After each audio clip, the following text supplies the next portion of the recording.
Hello, Augies Worldwide. I'm Dave Kessler, amateur radio call sign KE0OG, here with another episode of Ask Dave. This video is a direct follow-up to the earlier video that I did on high-altitude nuclear electromagnetic pulse. In that video, I despaired a bit about finding things that could help us solve the problem. I've got more information on that, so I'm going to replace this section of the video with this. Now, when I give this talk out at Pacificon next month out in California, I will incorporate this new section and have it there for you, along with a few samples. Basically, what we're looking at here is how can we protect our stuff, okay? We can't rely on the ordinary gas discharge tube. The gas discharge tubes take about 100 nanoseconds to conduct, and by then the pulse is gone. But as it turns out, there are several devices that can conduct down into the sub-nanosecond range.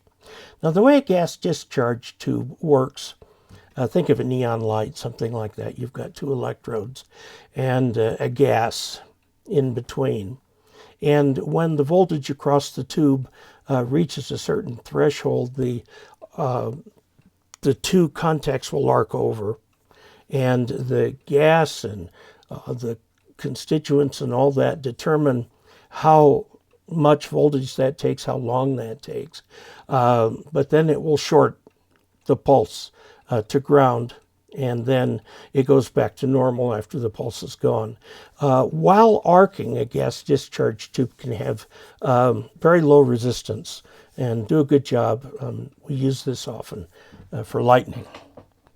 Some types of gas discharge tubes using different gases, for example, krypton and glass, can conduct very, very quickly. Transient voltage suppression diodes can conduct very, very quickly and take thousands of amps for an extremely short period of time. An avalanche TVS can conduct in 50 picoseconds.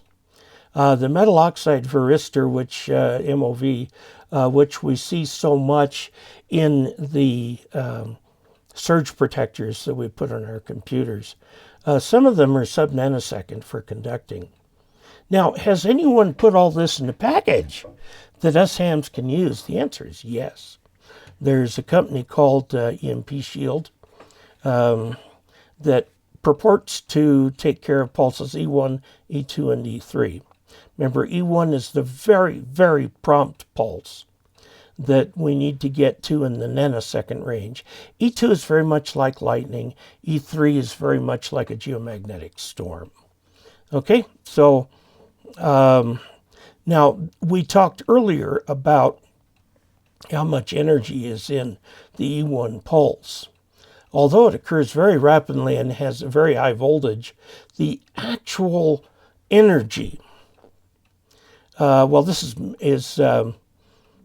milliwatt seconds is energy. It's 0.2 milliwatt seconds per meter squared, and then the pulse is gone. So we need something to protect against a high voltage for a very, very short period of time. Now you may say, oh, that voltage will destroy the device. Well, under normal conditions, sure, because it's there long enough. The way the device is destroyed is by heating. And see, the thing is, if there's not enough energy to melt the device is fine, okay? So this is what EMP Shield has come up with for ham radio operators. I have one right here that is for ham radio usage. This is got SO239s on each end, will handle up to 1500 watt average power out, and I'm talking PEP, which works out to quite a few, but I've got one of these here. And they're expensive. They're expensive. And as you might expect, they are potted. which gives it a little better thermal protection and so on. But look at this. This is about 3 to 4 times the price of your classic amateur radio quality lightning arrestor. This is a little lightning arrestor here by Alpha Delta that is very commonly used. In fact, I use them extensively.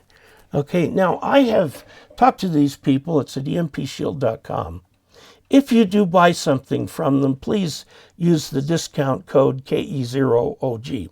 That will get you some significant amount of money off of one of these, and you can have it sent to you.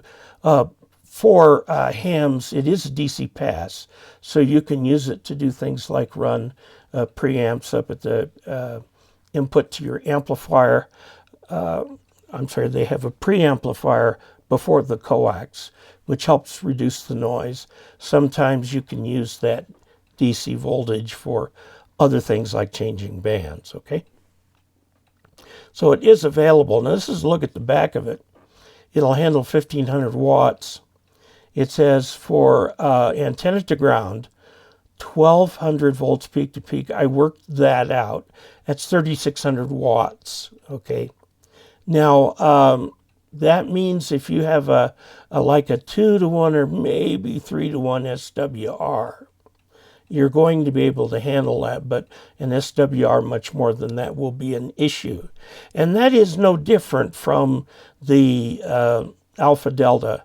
You need to have a fairly good SWR going up to your antenna, or it will cause the thing to periodically arc over, which will cause your amplifier to kick offline and so on. And you attach these in the classic manner, antenna, ground rod, EMP shield, and then this is just cable. This is here for a PL259 here. This one shows a BNC on this end. I use PL259s for very nearly everything. Now, one of the things I mentioned in the last video is that they wouldn't give me any patent numbers. Well, I talked with Tim Carty, and he talked to me about many different patents. These are just a few. He sent me a bunch. And when you read the patents, you start to go, oh, okay, now I understand why this thing works the way it does. But these are some patent numbers or patents that you can read and see how this is done. Other unusual things that Dr. Carty told me, he's the founder and the chief technology officer of the organization. He pointed me at different gas discharge tubes. Gas discharge tubes, if you look them up on Wikipedia, you'll find the usual kind, such as is available here in the Alpha Delta. These use a ceramic gas discharge tube, which will go in 200 to 300 nanoseconds. It will arc over. We want something that will arc over in about a nanosecond. Okay. Now, he also mentioned the vacuum tube radios are essentially unaffected by the E1 pulse. Now, the lightning pulse, E2, that comes in after that, you do need your lightning arresters, but remember that this does that too. He mentioned, speaking now in the very large terms, in an EMP event, the magnetosphere bulges, and there are serious ground currents, which means that the ground with serious current in it will have, over very large distances, a large differential in voltage. This brings us back to the original reason, the real reason for grounding, is to keep everything in your station and house at the same potential. It doesn't matter what that potential is, but it's at the same potential, so that the currents between the devices do not flow to the extent that they can damage the equipment. Okay, so even though there are large ground currents, if you have a properly grounded station, that keeps everything at the same voltage. He mentions that after an event, it takes hours for the ionosphere to settle. And until it does, even if you blew up weapon after weapon, there would not be another E1 pulse you have to wait for the ionosphere to settle completely, and that takes quite a while.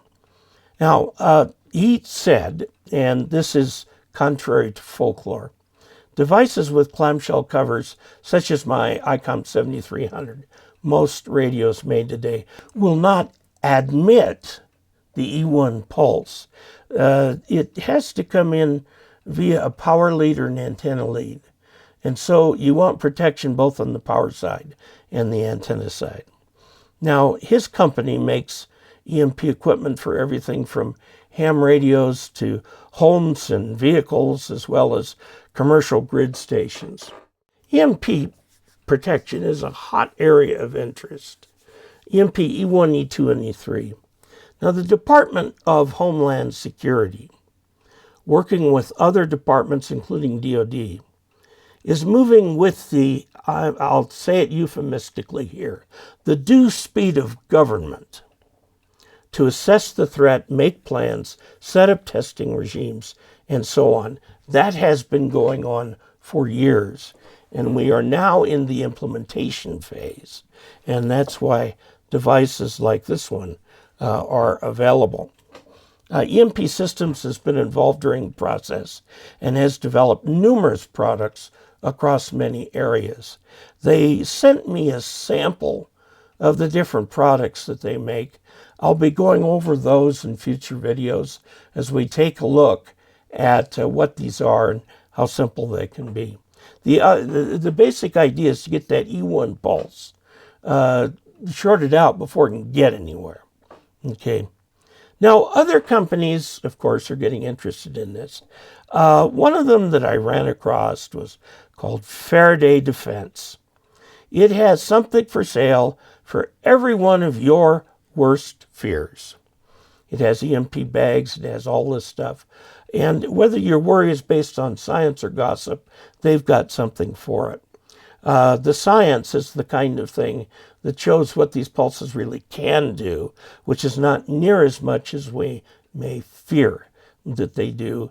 And because of the very low actual energy in the E1 pulse, if we can shunt it across the ground and get rid of it that way, then that protects the sensitive devices on the input of our radios. Okay? Now, let's talk about this a little bit. What this means is that there's been a lot going on behind the scenes. And there are dozens of government documents that document all of this discovery, exploration, planning, testing, and so on. It's a very, very thorough approach to it. And they're now in the implementation phases. And so things like this are the kind of thing that ham radio operators would want to use. So there you have it. I'm going to merge all of these at some point into one video. I will certainly do that prior to Pacificon. So we've got the entire story worked out for you. So there you have it. If you have any comments, please put them in the comment section. Please share the video, click like and subscribe. And until we next meet, let me show you a list of patrons and 73.